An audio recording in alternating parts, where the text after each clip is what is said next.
se aprende. Vamos a leer la palabra de Dios antes de que se sienten. Capítulo 1 del libro o del Evangelio de Marcos. Los primeros 15 versículos. Si puede poner los textos ahí en la pantalla. Marcos capítulo 1, del 1 al 15. ¿Sí pueden poner los textos ahí en la pantalla? Bueno, para facilitarle a los que no tengan Biblia o les es difícil encontrar. Marcos capítulo 1. No lo tiene. Entonces leemos en forma alternada. Disculpen que tengo un poco de tos, pero eso no me impide predicar. Marcos capítulo 1 del 1 al 15 en forma alternada. Principio del Evangelio de Jesucristo, Hijo de Dios.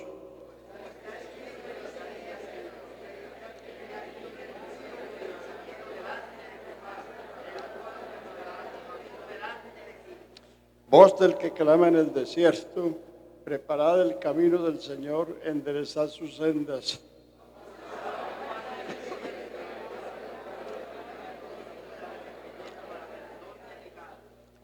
Y salían a él toda la provincia de Judea y todos los de Jerusalén, y eran bautizados en el río Jordán, confesando sus pecados.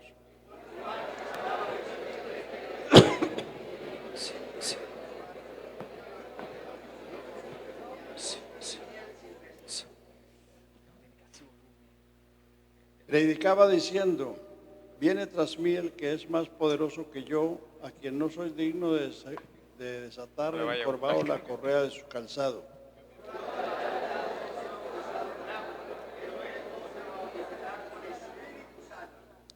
Aconteció en aquellos días que Jesús vino a Nazaret de Galilea y fue bautizado por Juan en el Jordán.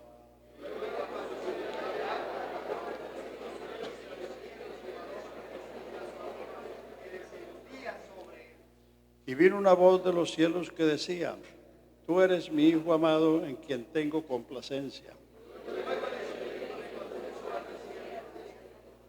Y estuvo allí en el desierto 40 días y era tentado por Satanás, y estaba con las fieras y los ángeles le servían.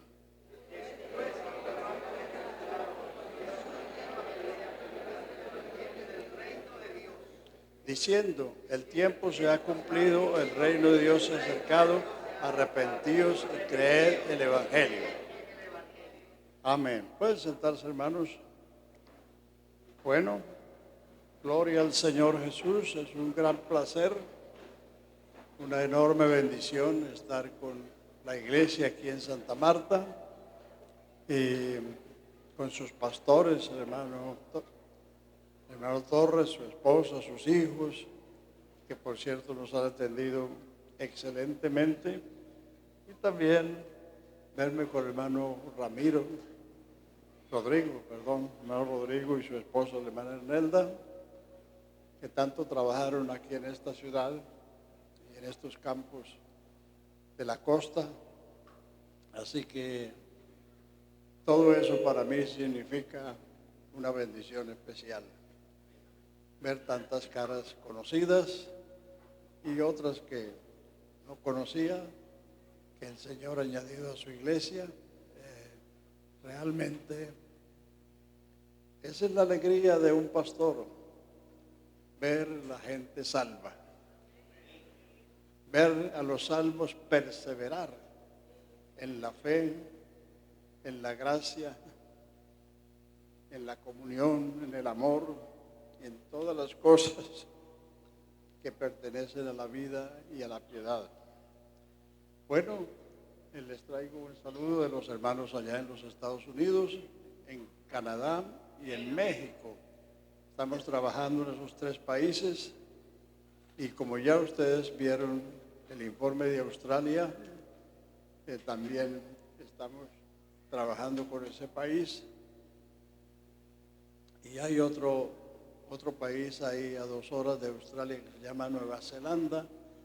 Allá hay unos hermanos colombianos que estaban refugiados en Ecuador y a través del gobierno ecuatoriano y las Naciones Unidas fueron a Nueva Zelanda como refugiados. Ellos están esperando también que se les envíe un pastor que les predique, que los atienda. Así que lo que dijo el Señor hace casi 2000 años todavía está vigente. La mies es mucha, los obreros son pocos. Rogad al Señor de la mies que envíe obreros a su mies.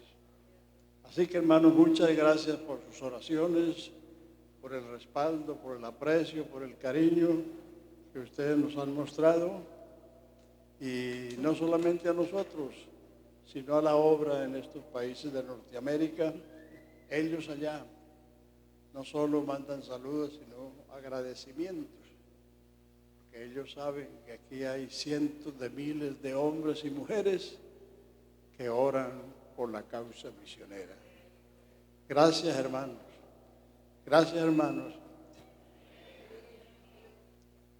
Los últimos 3 meses del año pasado estuve bastante afectado de salud. Tenía las coronarias tapadas. Íbamos a viajar a Australia para estar 3 meses allá predicando, pero entonces cuando fui donde el cardiólogo me dijo: no, usted no puede volar, a usted hay que abrir el pecho para hacerle una operación de corazón abierto. Y dije: no. Y entonces me hicieron 3 cateterismos, uno en septiembre, otro en octubre y otro en noviembre, y ya por eso estoy aquí, porque ya puedo volar. Así que, bueno, aquí he subido escaleras, he caminado y el corazón ha estado contento.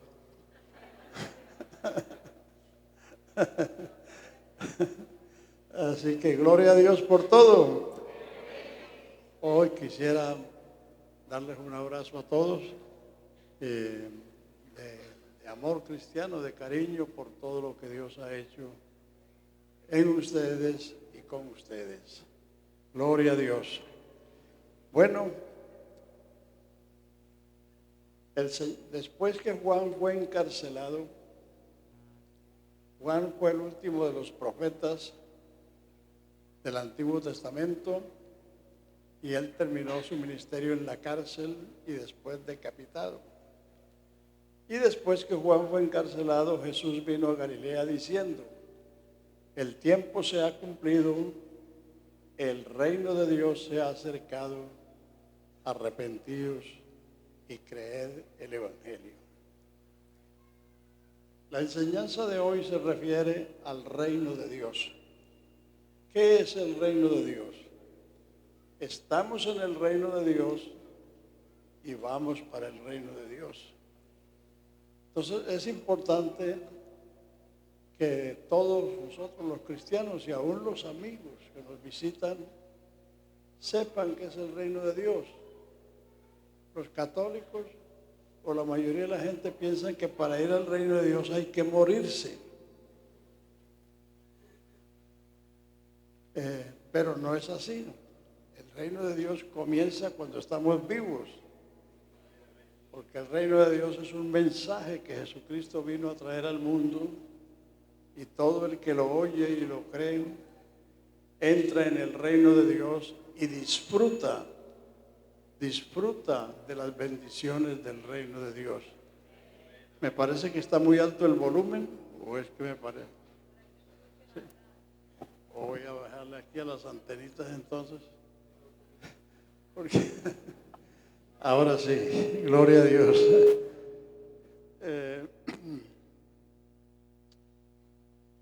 Reino es una nación gobernada por un rey. Por eso España no es una república. Por eso Inglaterra es el Reino Unido. Lo mismo Bélgica, lo mismo Suecia. y otros países del mundo que tienen un rey o una reina son reinos y no repúblicas. Entonces, ¿cuándo comenzó el reino de Dios según las Escrituras? En Éxodo 19, 5 y 6, el Señor le dijo a Israel en las laderas, en las estribaciones del Sinaí. Ya ustedes conocen la historia, cómo Dios sacó a Israel de Egipto con maravillas y prodigios y los trajo al Sinaí. Y allí en el Sinaí les dice esas palabras, Éxodo 19, 5 y 6. Si vosotros oyereis mi voz, guardareis mi pacto, vosotros seréis, no sois, seréis mi especial tesoro sobre todos los pueblos de la tierra, porque mía es toda la tierra. Vosotros me seréis un reino de sacerdotes y de gente santa. Allí comienza el reino de Dios, porque como dije, reino es una nación gobernada por un rey. Todo lo que sucedió antes del Sinaí, todo lo que registra el libro de Génesis, que son 2500 años de historia, Israel no era una nación, era una familia. Después del diluvio, Noé y sus hijos, Abraham y sus hijos, Isaac y sus hijos, Jacob y sus hijos. Y en Génesis 46, 27 dice, con 70 personas descendió Jacob a Egipto cuando su hijo José era gobernador. O sea que el pueblo de Dios era una familia, no una nación. Por eso en esas dispensaciones el padre de familia era el sacerdote, el juez y el profeta. Todas estas funciones estaban resumidas en la cabeza de la familia y él transmitía esas enseñanzas oralmente a su familia. Pero esas 70 personas que descendieron a Egipto, a lo largo de 430 años se multiplicaron y fueron una nación. Cuando salieron de Egipto eran 600,000 hombres aptos para la guerra, sin contar las mujeres, los viejos y los niños. Era un pueblo de más de 1,5 millones de personas. Entonces a esa nación fue la que Dios trajo al Sinaí y les dice esas palabras: si vosotros oyereis mi voz, guardareis mi pacto, vosotros seréis mi especial tesoro sobre todos los pueblos de la tierra, vosotros me seréis un reino de sacerdotes y de gente santa. O sea, Israel es la única nación en el mundo que Dios adoptó como suya. En el libro del profeta Oseas dice: Israel es mi primogénito, de Egipto llamé a mi hijo. Por eso a esa nación le dio, número 1, una ley para que se gobernase. Número 2, les dio un santuario. Número 3, les dio un sacerdocio. Y número 4, les dio un culto. Así como cuando Colombia se emancipó de España, ¿qué hizo los patriotas? Hicieron una constitución para gobernarse. Dios emancipó a Israel de Egipto y le dio una ley. Una de las glorias de Israel es que ellos tenían una ley que no la hicieron los hombres, sino que se la dio Dios. Otra de las glorias es que ellos tenían un santuario diseñado, ordenado, supervisado y aprobado por Dios. Y otra de las glorias es que Dios les dio un sacerdocio una familia especial que iban a oficiar esos cultos. No cualquiera podía hacerlo, sino solamente la familia de Aarón y sus descendientes. Y un culto. Moisés no puso nada, ni Aarón. Ellos hicieron lo que Dios les mandó, porque todo fue diseñado, ordenado, supervisado y aprobado por Dios. Alabanzas al Señor. Entonces allí comenzó el reino de Dios. Y Dios reinó a través de Moisés, de Josué, de los jueces y luego de la monarquía, Saúl, David, Salomón, etc.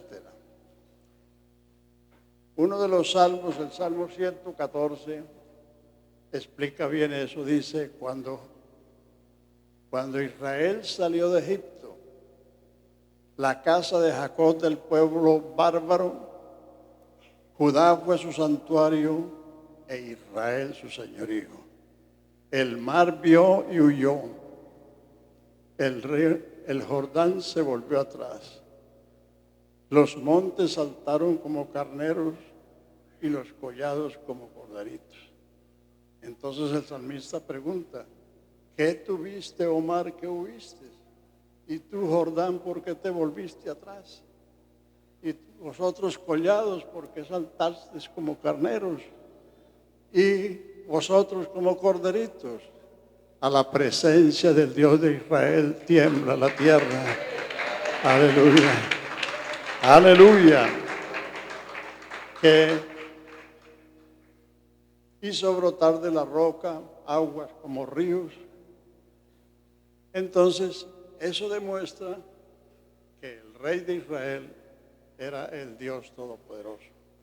De ahí de Éxodo en adelante usted puede leer cientos de veces. Así dice Jehová, Rey de Israel. Así dice Jehová, el Santo de Israel. Así dice Jehová, el fuerte de Jacob. O sea, Dios era el rey de esa nación. Por eso fue una nación exclusiva, única, y por eso se sucedieron todas esas maravillas que usted lee a lo largo del libro de Éxodo, de Números, de Deuteronomio, de los jueces, de los reyes, etc. Entonces, Dios reinó hasta la destrucción del templo. El primer rey fue Saúl, el segundo fue David, el tercero fue Salomón. Y en la época de David y de Salomón, Israel llegó a la cumbre, llegó a ser señora de naciones. Los reyes y las reinas de las otras naciones iban a Jerusalén para ver la grandeza del reino, la sabiduría de Salomón y todo el poderío que había en esa nación.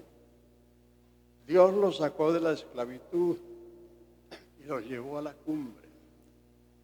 Lamentablemente, cuando llegaron a la cumbre, dejaron al Dios que los había libertado y abrazaron los ídolos de los pueblos vecinos. Entonces Dios se preparó un invasor que fue Nabucodonosor, rey de Babilonia. Invadió el reino de Judá, porque ya el reino de Israel, después de Salomón, la nación se dividió en dos reinos: el reino del norte, que era Israel, las 10 tribus, y el reino del sur, que era el reino de Judá, la tribu de Judá y la tribu de Benjamín. Los primeros invadidos fueron los de Israel, del norte. El rey de Asiria los invadió, se llevó a los israelitas a Asiria, trajo a asirios y los plantó en Israel. Por eso se habla de las 10 tribus perdidas. No es que las 10 tribus se perdieron, sino que perdieron su identidad. Se mezclaron con los asirios perdieron su identidad como israelitas. Mientras que la tribu del sur, la tribu de Judá, fueron llevados cautivos a Babilonia por 70 años, pero no perdieron su identidad. Siguieron siendo judíos allá en Babilonia y regresaron siendo judíos. En cambio, los otros perdieron su identidad. Entonces, cuando Nabucodonosor, rey de Babilonia, invadió el reino de Judá, destruyó la ciudad y destruyó el templo, se interrumpió el reino de Dios. De ahí en adelante, Israel fue una provincia siria y Judá fue una provincia babilónica, con gobernadores de esos reinos, ejército de esos reinos.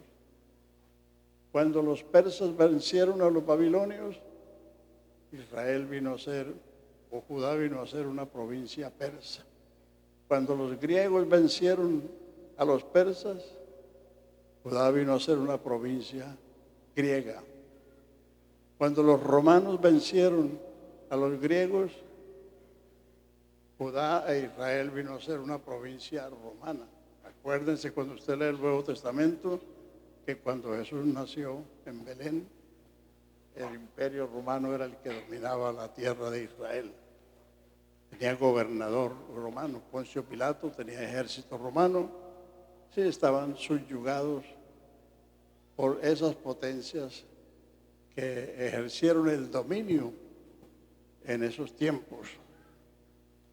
Cuando el imperio romano cayó en el año 472, lo sucedió el imperio otomano, los musulmanes, que tenían su sede en Turquía. Por eso fue en ese tiempo que construyeron la mezquita de la Roca, que está en el área donde estaba construido el templo. Entonces los musulmanes dominaron esa tierra de Israel hasta 1917. 1917 los ingleses los sacaron sin disparar un solo tiro. Y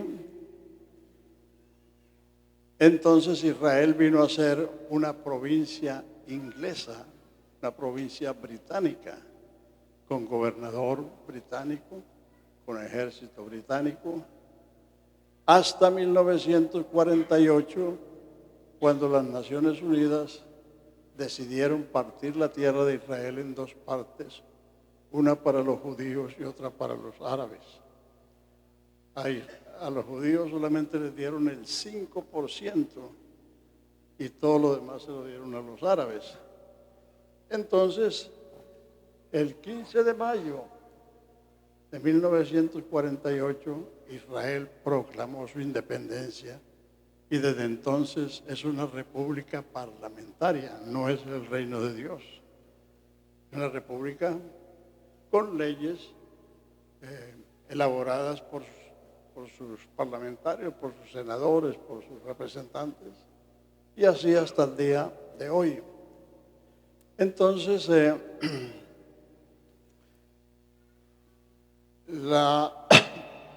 en esa partición de la tierra,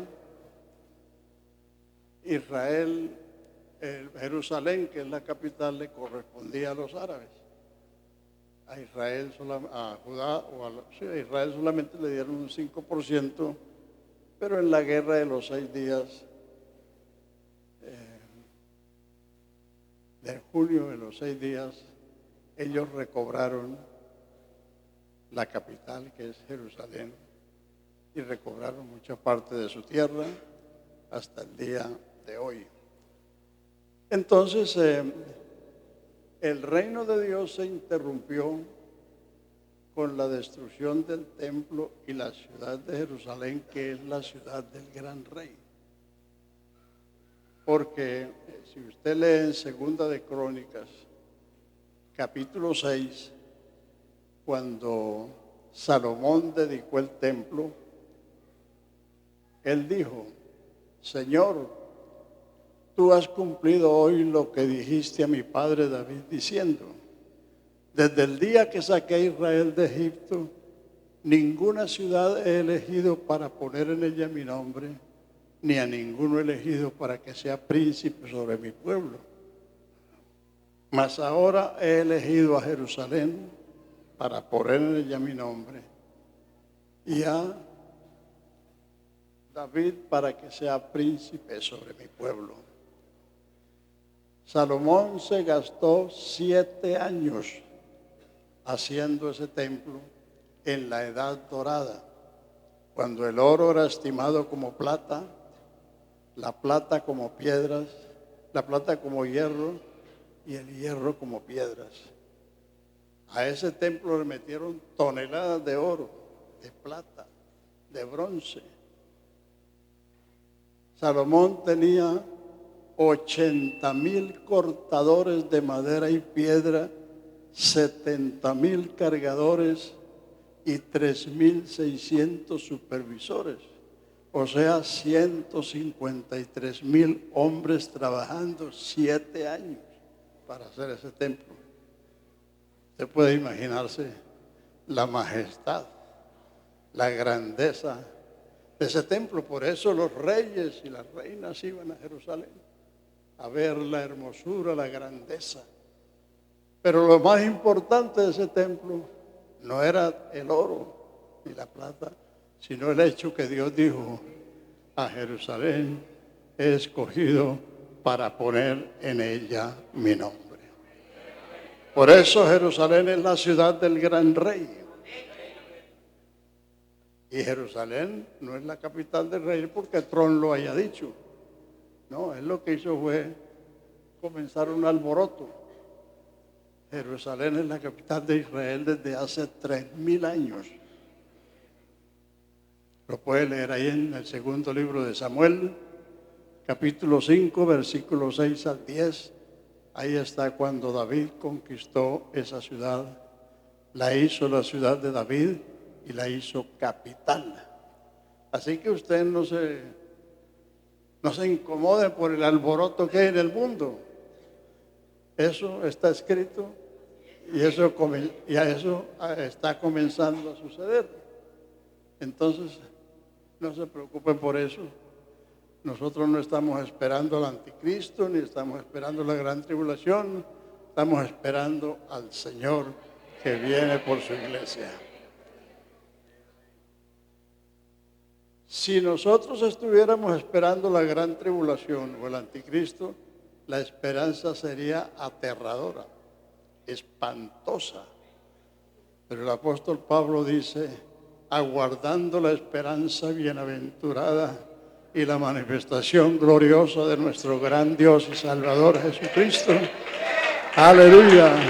Quien se dio a sí mismo para redimirnos de toda iniquidad y preparar para sí un pueblo propio, celoso de buenas obras. Y el apóstol Pedro dice en su primera carta, capítulo 1, versículo 3, Primera de Pedro, capítulo 1, versículo 3, dice que el Señor, ¿será que se me olvidó?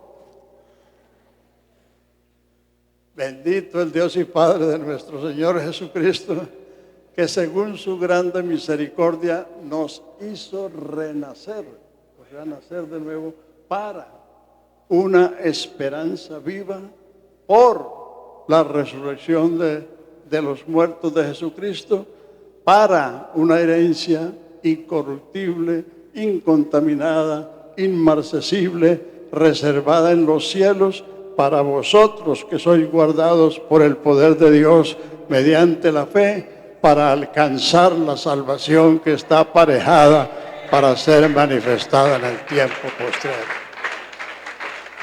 Aleluya.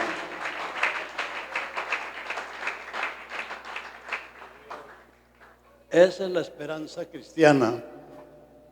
Entonces, las cosas que van a comenzar a acontecer en este año y van a seguir, todo eso está escrito.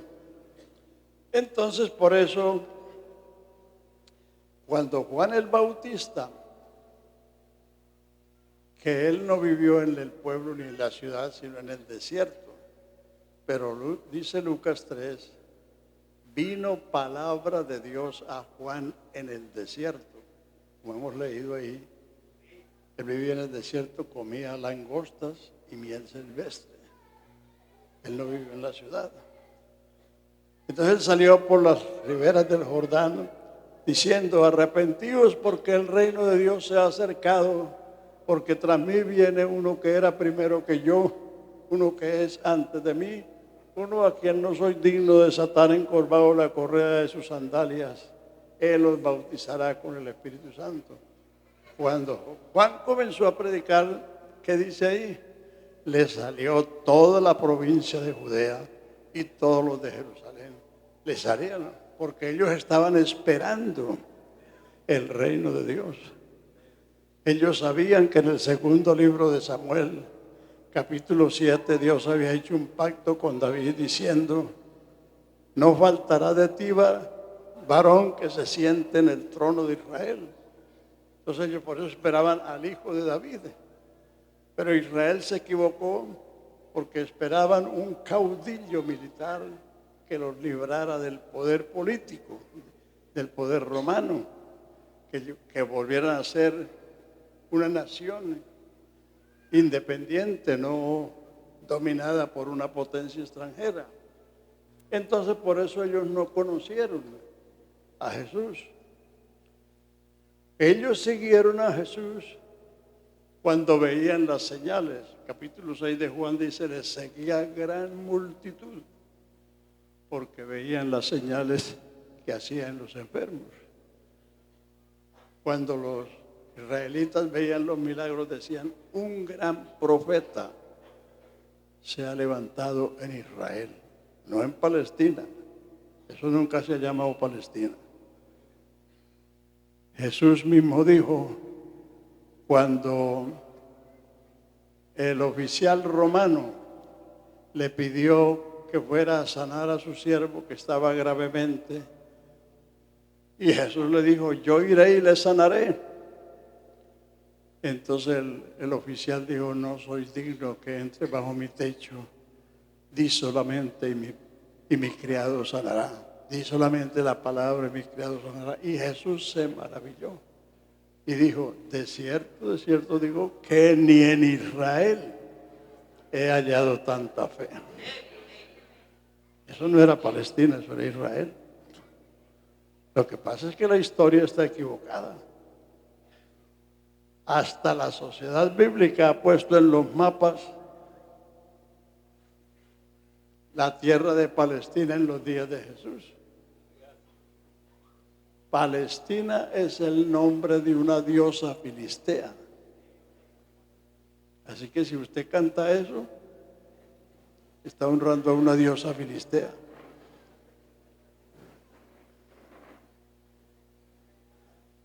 Un poquito de historia. La Biblia es una historia, es la historia sagrada. ¿Por qué vino a llamarse eso Palestina?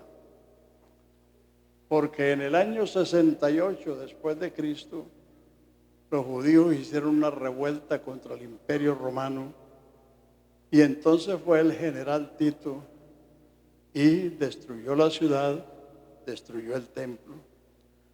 Los judíos fueron vendidos como esclavos, esparcidos por el mundo. Pero los que sobrevivieron a esa revuelta se reorganizaron, y en el año 132 después de Cristo volvieron e hicieron otra revuelta.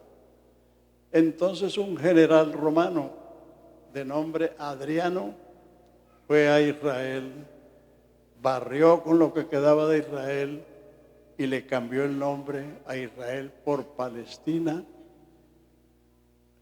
en honor a una diosa filistea y para hacerse odioso a los judíos. Y entonces del año 135 después de Cristo es que eso se comenzó a llamar Palestina. Pero Palestina no tiene historia de nación. Toda nación tiene historia. Sino que ese general, para borrar todo vestigio de la tierra de Israel y hacerse odioso a los judíos, le cambió el nombre por Palestina en honor a una diosa filistea y le cambió el nombre a Jerusalén, le puso Eliana Capitolina. Entonces de ahí para adelante fue que se llamó así. Pero en 1948, cuando Israel renació como nación, volvió a llamarse Israel y todavía es así.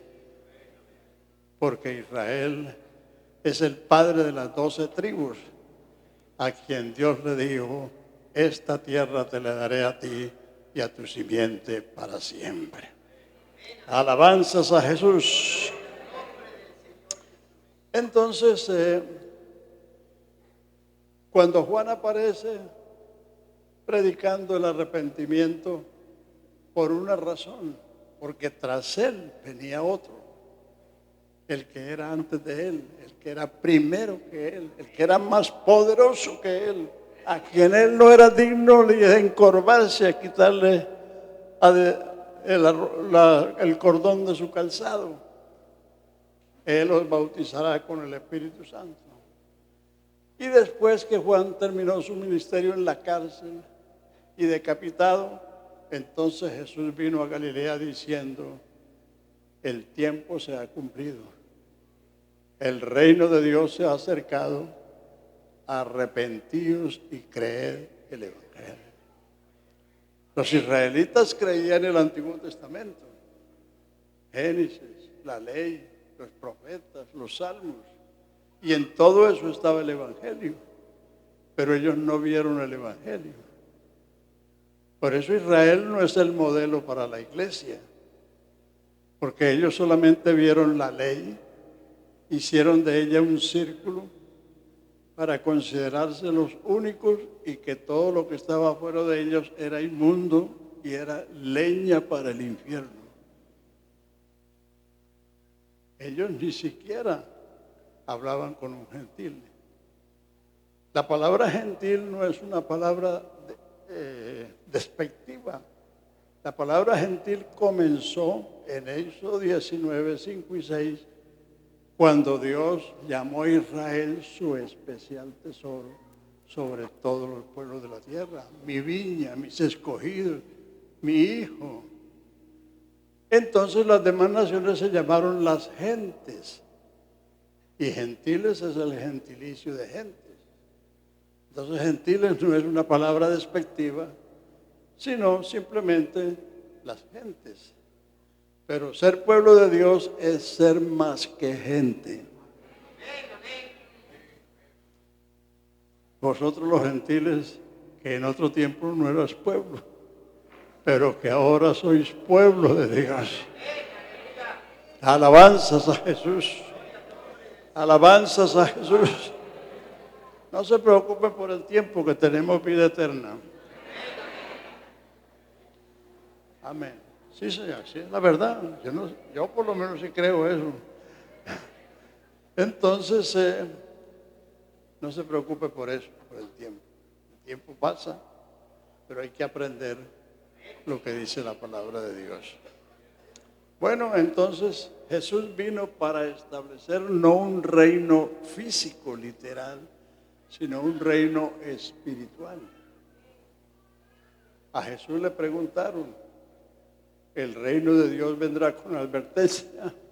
Él les dijo: el reino de Dios no vendrá con advertencia, porque el reino de Dios entre vosotros está, porque ahí estaba Él. No hay reino sin rey. Reino es una nación gobernada por un rey. Ahí estaba el rey, y por eso le dice: el reino de Dios ya está aquí entre vosotros.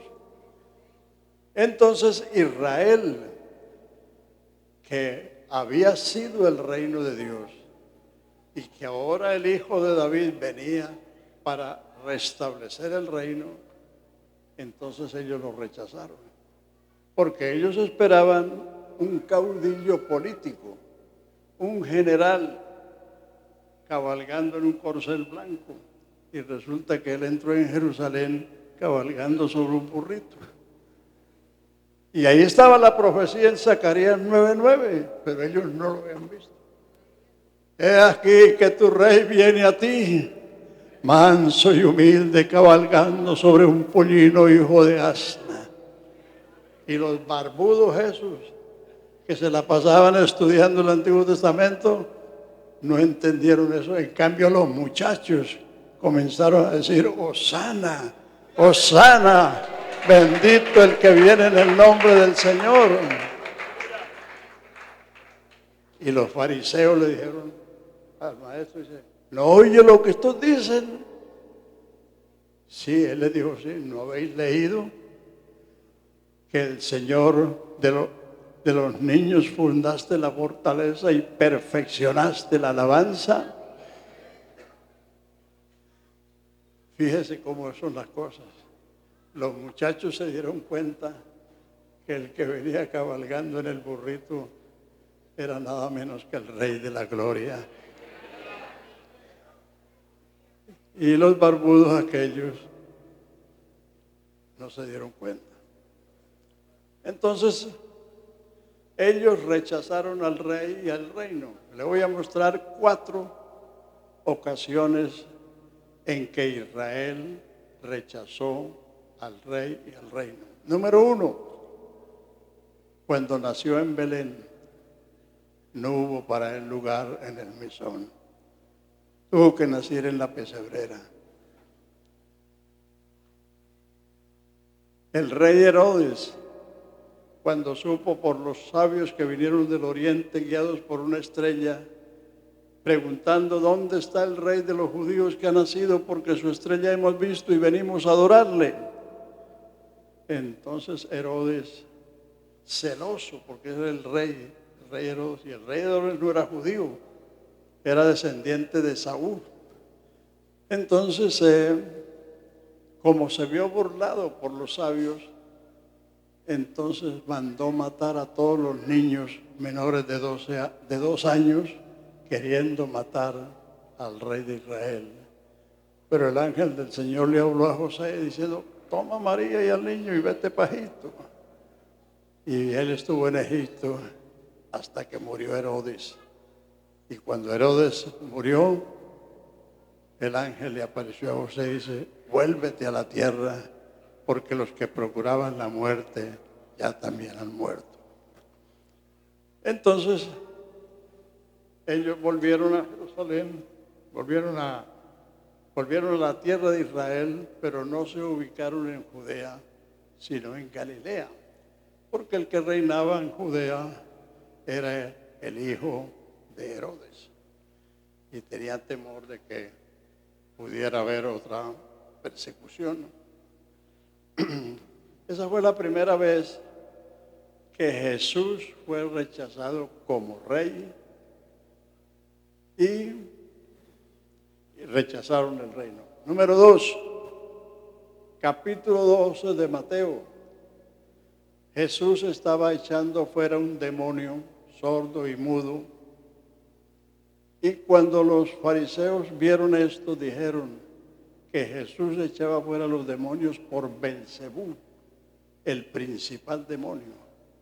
Cometieron el pecado imperdonable. Entonces Jesús, después de eso, les dijo: el que blasfemare contra el Hijo del Hombre le será perdonado, pero el que blasfemare contra el Espíritu Santo no le será perdonado, ni en este siglo ni en el venidero. Y han pasado 20 siglos y todavía los judíos están bajo juicio, están en disciplina por lo que hicieron con Cristo. La tercera vez fue cuando Pilato sacó a Jesús al pueblo y les dijo: ¿qué haré yo con Jesús el Cristo?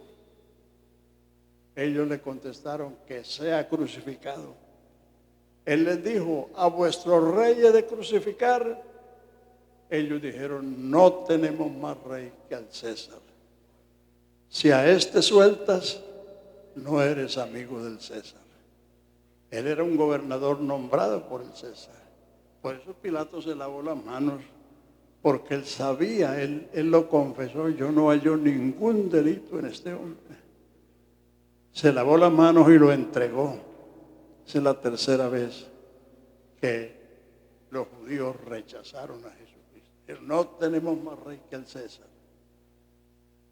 Y por eso la iglesia cristiana fue perseguida los primeros 3 siglos, porque predicaban a Jesús como rey y el imperio romano no admitía otro rey que no fuera el César. Y la cuarta vez está en el capítulo 13 de los Hechos, versículo 43, 44 y 45, donde Pablo llegó a la sinagoga de Antioquía de Pisidia y les predicó. Y allí habían judíos y gentiles. Entonces, muchos siguieron a Pablo y los gentiles que estaban allí les pidieron que les volvieran a hablar la palabra de Dios. Y al siguiente día de reposo, dice, se juntó casi toda la ciudad para escuchar la palabra de Dios. Y entonces los judíos celosos, viendo la multitud de gente que escuchaban a Pablo y a Bernabé, se llenaron de celos y maldijeron el camino, reprochando. Entonces Pablo y Bernabé les dijo, a vosotros primeramente era necesario hablarles la palabra de Dios, pero por cuanto os juzgáis indignos de la vida eterna, me iré a los gentiles y ellos oirán, porque así me ha dicho el Señor, te he puesto por luz hasta el extremo de la tierra. Aleluya.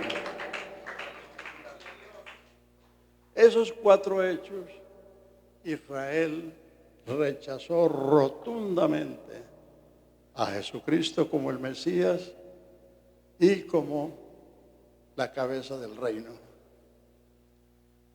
Y hay 4 parábolas más que se las voy a citar para que ustedes sepan por qué el reino de Dios que le pertenece a ellos, que comenzó con ellos, les fue quitado y el reino de Dios ahora es la iglesia. Entonces vamos,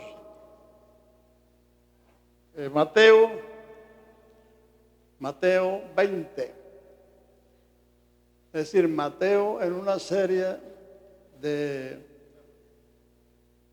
secuencias.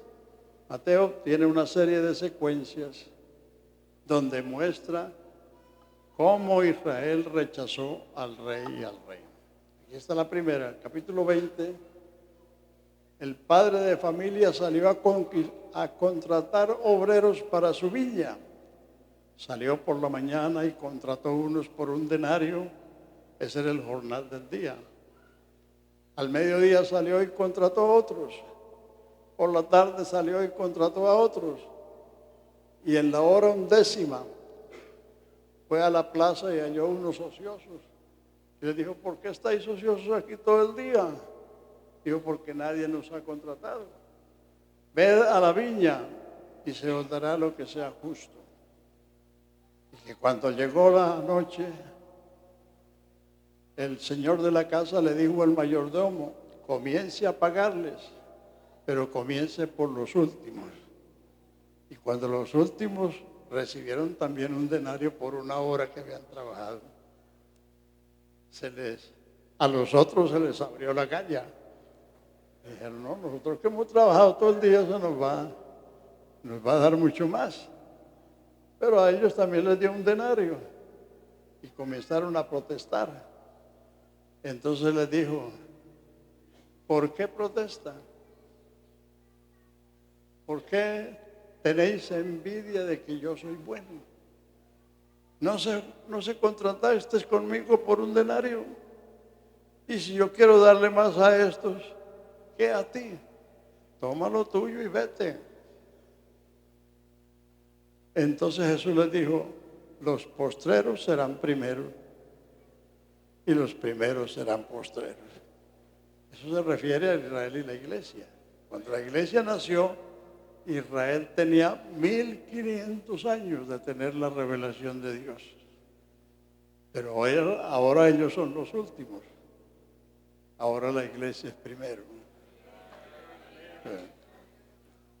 La segunda parábola, un padre tenía 2 hijos y le dijo al primero, ve a mi viña a trabajar. Y él dijo, no voy, pero luego se arrepintió y fue. Le dijo al segundo, ve a mi viña a trabajar. Y dijo, sí voy, pero no fue. Entonces él preguntó, ¿cuál de los 2 hizo la voluntad del Padre? El primero. Entonces el Señor les dijo, ¿veis vosotros? Vino Juan en camino de justicia y no os habéis arrepentido. Por tanto, los publicanos y las rameras van delante de vosotros al reino de Dios. Y aún vosotros viendo esto, no os habéis arrepentido. Entonces, por eso Jesús habló con los publicanos, los pecadores, las rameras y todo esto, y ellos le creyeron. Pero los otros que dijeron sí, sí voy, no fueron. Esa es la segunda ocasión. La tercera, los labradores malvados, está en el capítulo 21 de Mateo. Todo eso está en Mateo. Dice que un hombre plantó una viña, la rodeó de vallado, hizo una torre, hizo un lagar, la llenó de todo lo necesario y la arrendó a unos labradores y se fue lejos. Y al tiempo de los frutos mandó a sus siervos para que recibieran la parte de los frutos. Y los labradores los golpearon, los maltrataron y los mandaron vacíos. Mandó otros siervos para que le dieran la parte de la cosecha, hicieron lo mismo.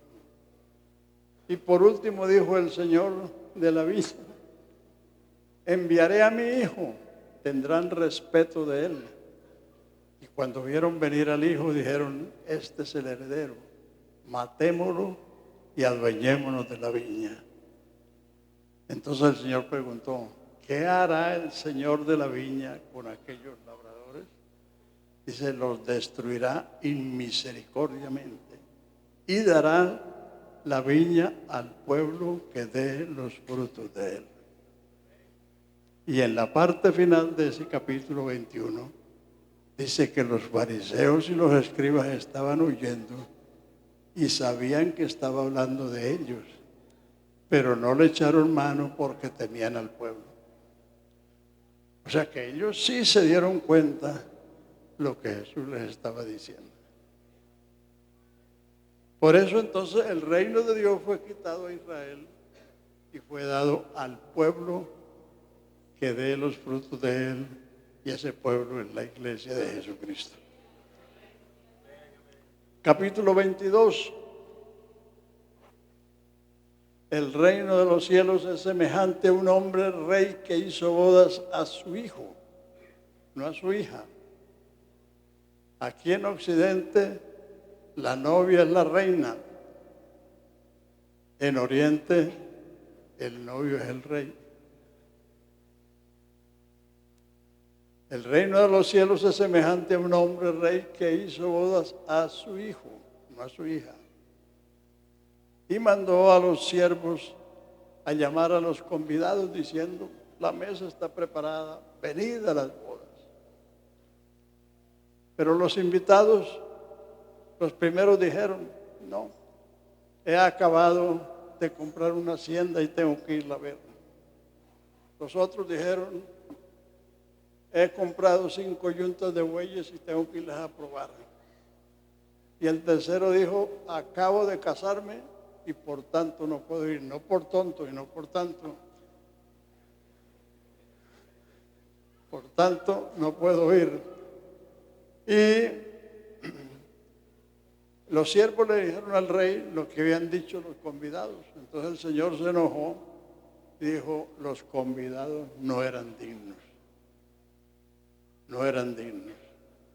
Entonces vayan por las plazas, por los caminos y entres a cuantos hallen para que se llenen las bodas.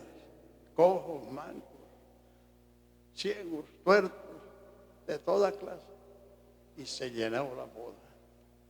Y entró el rey para ver los convidados y halló uno que no estaba vestido de boda. Y le dijo: oye, amigo, ¿y cómo entraste tú aquí no teniendo vestido de boda? Y él cerró la boca. Él cerró la boca. Entonces el rey dijo: atarle de pies y manos y echarle las tinieblas de afuera. Allí será el lloro y el crujir de dientes. Para ir a las bodas hay que estar vestido de boda. Y el vestido es nada menos que el nombre de Jesucristo. Todos los que habéis sido bautizados en Cristo, de Cristo estáis revestidos. ¡Aleluya! ¡Qué mejor vestido!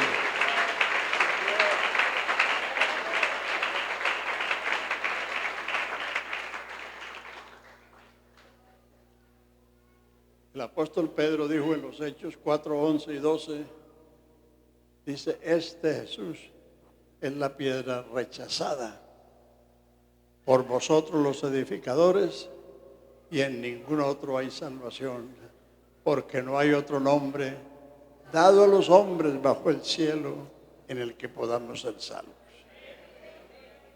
Si usted no se acoge de ese nombre, estás perdido para siempre. No es que no haya otros nombres. En el cielo está Gabriel, está Miguel. A los ángeles el Señor todos los llama por su nombre.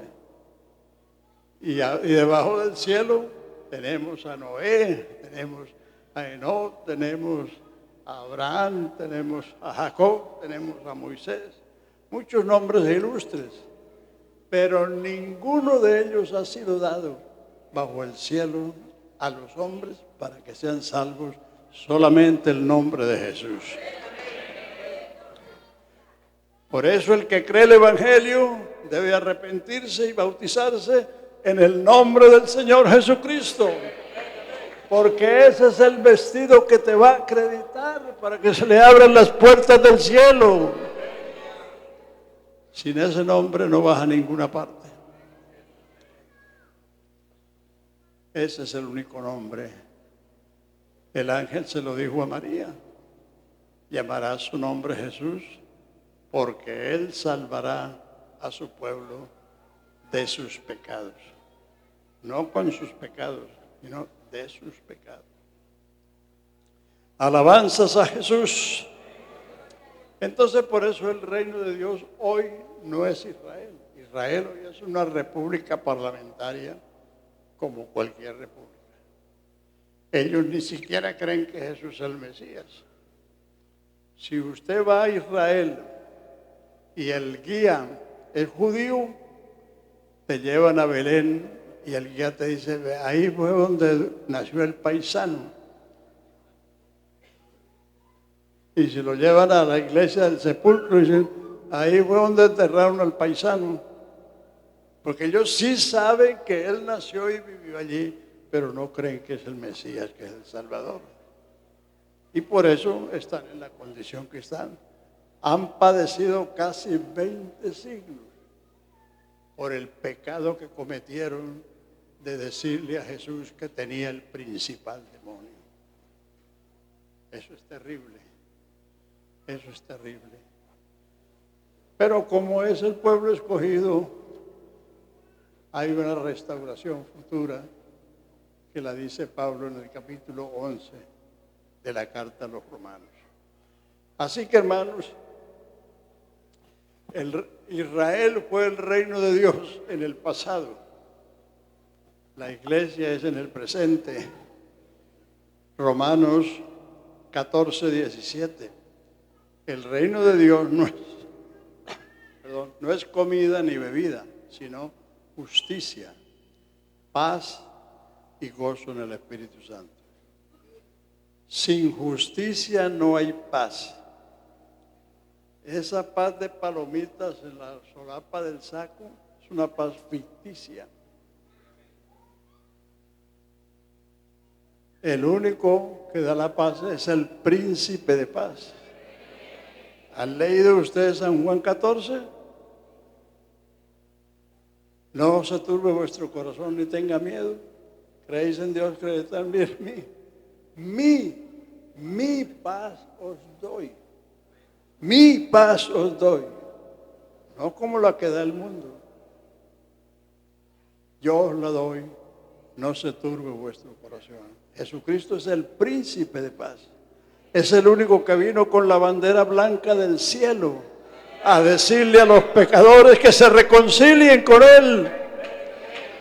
Aleluya, que se amisten con Él para que les vaya bien. Sin Él no hay paz. Justificados pues por la fe, tenemos, no tendremos futuro, tenemos paz con Dios por medio de nuestro Señor Jesucristo. El que tiene paz con Dios, tiene paz consigo mismo. Hay gente que no se entienden ni ellos mismos. Por eso viven haciendo locuras. El que tiene paz con Dios tiene paz consigo mismo y tiene paz con su prójimo. Proverbios dice, aquel cuyos caminos son agradables a Jehová, aún a sus enemigos los pondrá en paz con él. La paz de Dios sobrepasa todo entendimiento y guardará vuestros corazones y vuestras mentes. Vuestro corazón para que no le dé un paro cardíaco y vuestra mente para que no le dé la chiripioca, para que no se le crucen los cables. Aleluya. Esa es la paz que sobrepasa todo entendimiento y es capaz de guardar nuestras mentes y nuestros corazones. Alabanzas a su nombre santo. Bueno, hay 2 etapas más en el futuro, pero eso será otra dominical, porque necesitaría otra hora. Y yo sé que ustedes no aguantan tanto. Y tengo a mi esposa aquí atrás que casi que me toca la campana. Entonces, pero les voy a decir, o sea, el reino de Dios tiene 4 etapas. El pasado, a ver, si lo saben ya, el reino de Dios en el pasado fue Israel, una nación teocrática gobernada por Dios, con leyes que Dios le dio, con cultos que Dios le dio. En el presente es la iglesia. Y en el futuro hay 2 etapas, el milenio y la nueva creación. Y la nueva creación. La segunda venida de Jesucristo, Él viene para juzgar al mundo con justicia, para hacer el juicio de las naciones, para rescatar a Israel de la invasión que le va a suceder en Jerusalén y que está escrita en Zacarías 12, 13 y 14.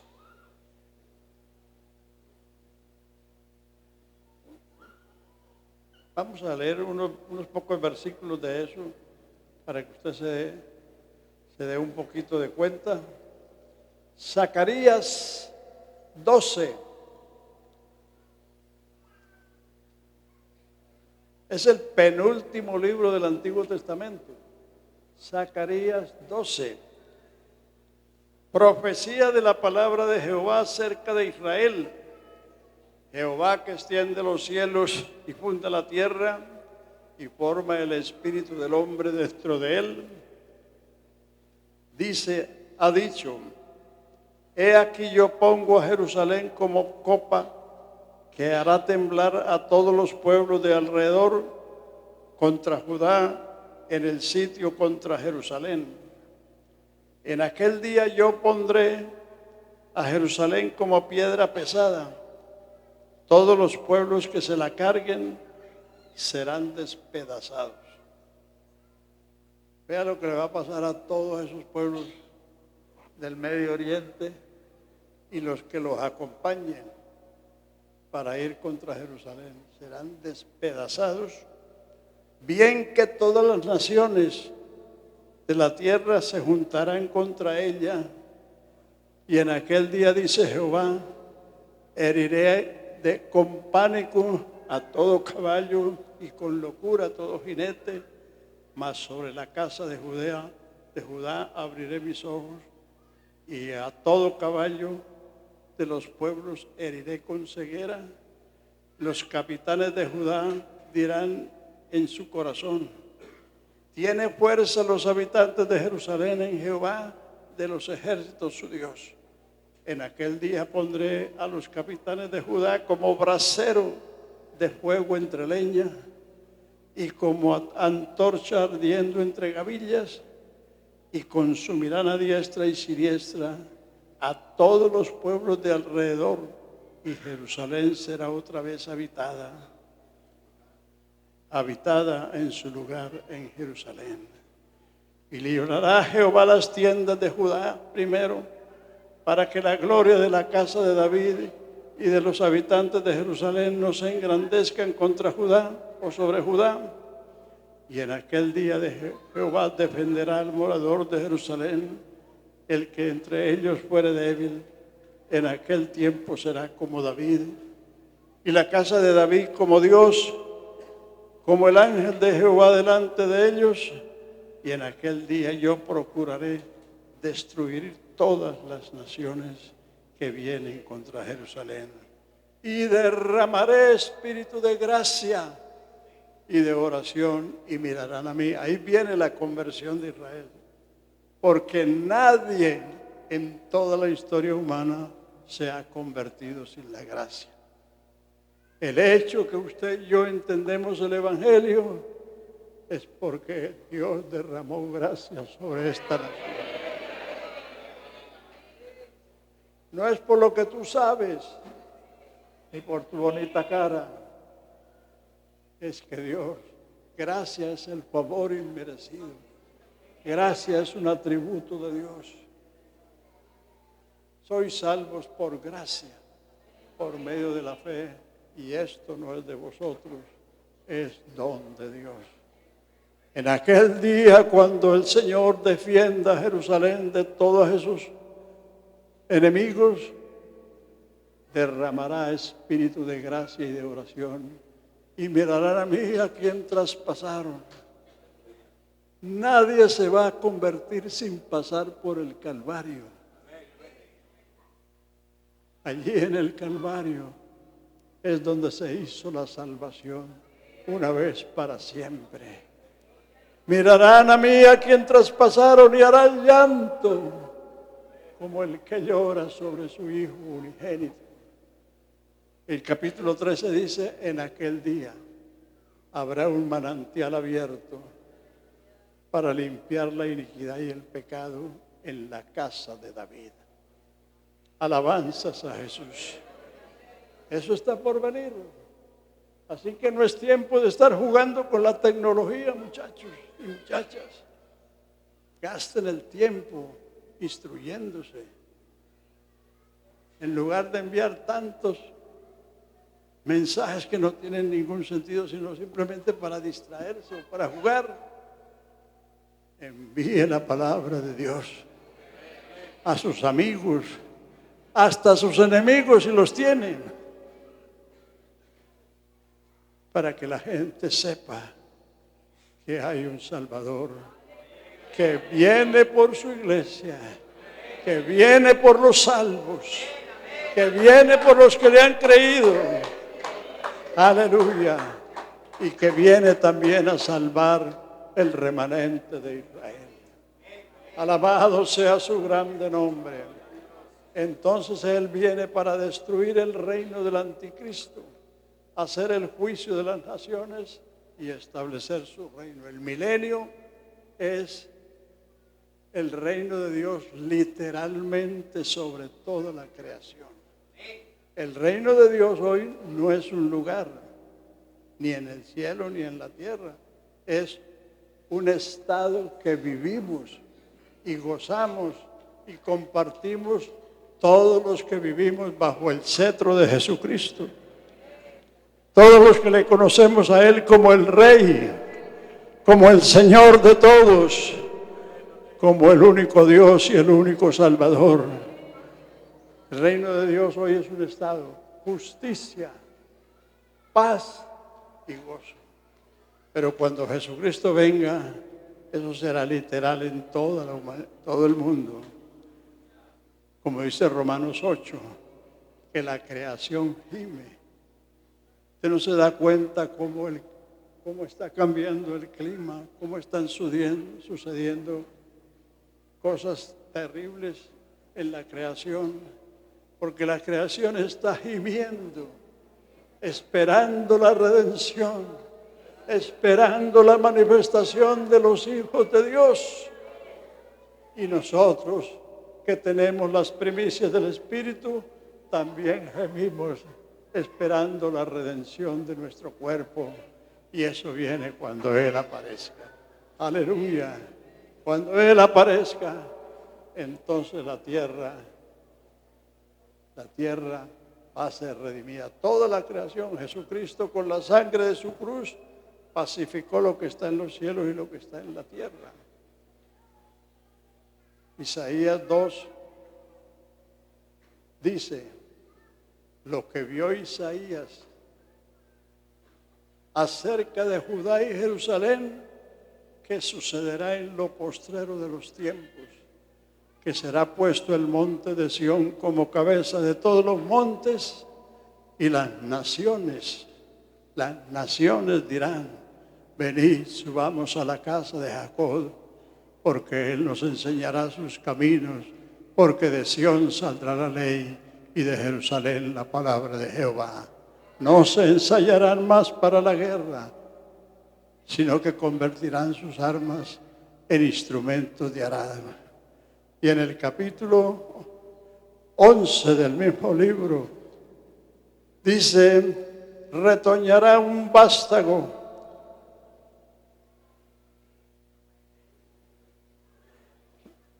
Capítulo 11 de Isaías. Ahí está el resto.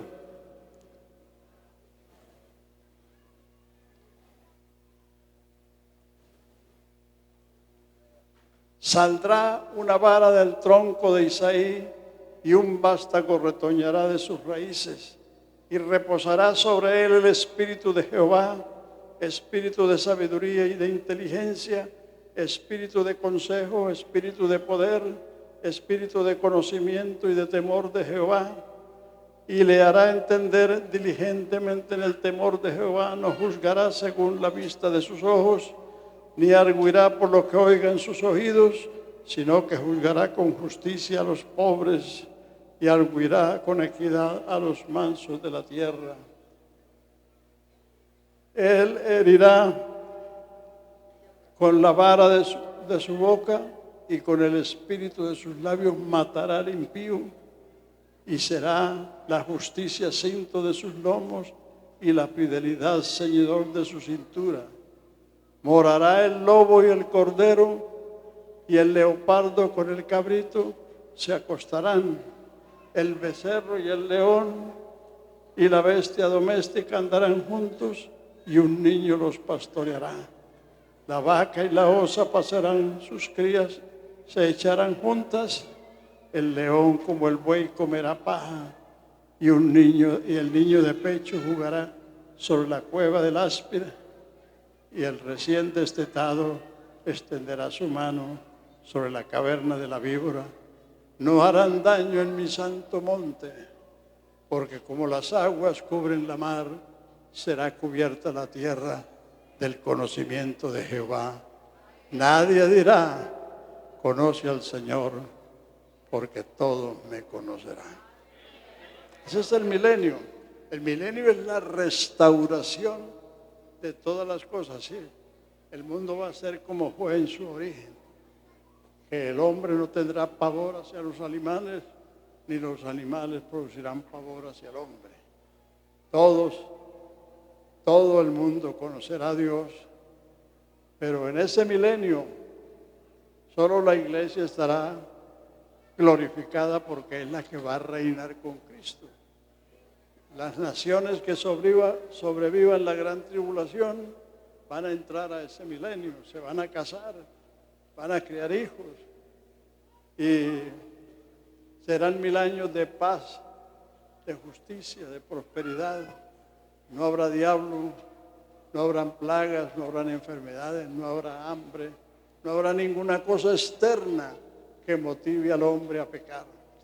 Pero el hombre tendrá ahí la semillita del pecado. El que hiciere lo malo, la vara le caerá, porque Jesucristo va a regir las naciones con vara de hierro. El niño será de 100 años y el pecador de 100 años será maldito, porque ese es el reino materializado en toda la creación. Esa es la tercera etapa del reino. Y la cuarta y última está en el capítulo 21 y 22 de Apocalipsis. Vi un cielo nuevo y una tierra nueva, porque el primer cielo y la primera tierra se fueron. No existía más y apenas son las 12. Yo pensé que ya era la 1. Aleluya.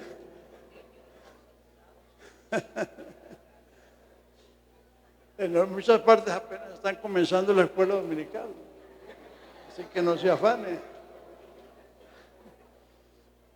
Entonces, la tercera etapa, que es el milenio, terminará con el juicio final. Después de los 1000 años el diablo será suelto. Y la gente piensa, ¿y por qué el Señor va a soltar otra vez el diablo? Para probar a todas las gentes que han vivido en ese milenio, que no han tenido diablo que los tiente, ni enfermedades, ni pobreza, ni hambre, ni necesidades, porque han vivido bajo el cetro de Jesucristo, justicia, paz y gozo, prosperidad. Estos predicadores de la prosperidad están más desubicados que un piojo en una película, en una peluca.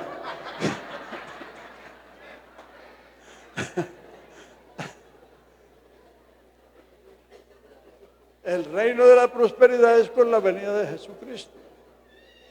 Claro que todos ustedes y nosotros hemos prosperado. ¿Qué éramos nosotros cuando conocemos al Señor? Usted no era rico, ni eras tan bonita como es ahora. Porque ahora ustedes, en los rostros de ustedes, brilla la gracia de Dios. Eso las hace más hermosas que cualquier otra cosa. Aleluya. Entonces, el diablo será suelto para probar a todas esas gentes que han vivido en el milenio. Y el diablo va a lograr levantar una subversión contra Jesucristo y su iglesia, que están gobernando el mundo desde Jerusalén.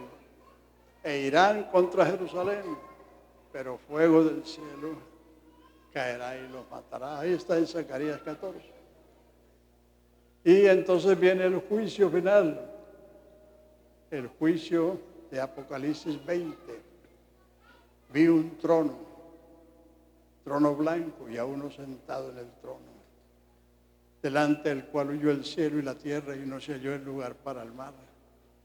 Y vi los muertos grandes y pequeños. La tierra dio los muertos, el mar dio los muertos, el infierno dio los muertos. Y estaban los muertos grandes y pequeños delante del trono, y los libros fueron abiertos. Y los muertos fueron juzgados por las cosas que están escritas en los libros. Y otro libro, el cual es el de la vida, fue abierto. Y el que no fue hallado inscrito en el libro de la vida fue lanzado en el lago de fuego, que es la muerte segunda. Ahí es el final del tiempo. Entonces Apocalipsis 21 comienza con la cuarta y última etapa del reino. Vi un cielo nuevo y una tierra nueva, porque el primer cielo y la primera tierra se fueron y el mar ya no existía más. Y yo, Juan, vi la santa ciudad de Jerusalén descender del cielo como una esposa ataviada para su marido. Aleluya, esa es la nueva creación. Al fin va a ser a la inversa de lo que fue al principio. En el principio creó Dios los cielos y la tierra. Dios creó la tierra, la formó y la compuso. Y finalmente creó al hombre para que señoreara sobre ella, para que gobernara sobre ella. Ahora es al contrario. Dios está levantando un pueblo que es su iglesia. Y cuando este propósito llegue a su fin, entonces Dios va a crear cielos nuevos y tierra nueva para esta generación. Alabanzas a Jesús. Bueno, el resto cuando vuelva